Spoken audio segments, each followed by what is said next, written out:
Hey, it's Jamie. So, a couple of weeks ago, I had a friend ask me for a Khorasan waffle recipe. She thought it'd be fun for me to share that. So, I thought, no problem, it'll be fine.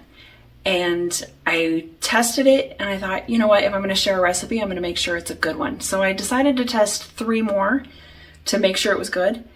And I'm glad I did because they weren't the best. I don't know why, but the baking soda and the baking powder flavor is really strong to my husband. So, and they were heavier and denser than we thought they should be. Anyway, so we tried a whole bunch of recipes, I think 6 in total, and now we have our favorite one. So we're going to show you how we made that, and this is the recipe.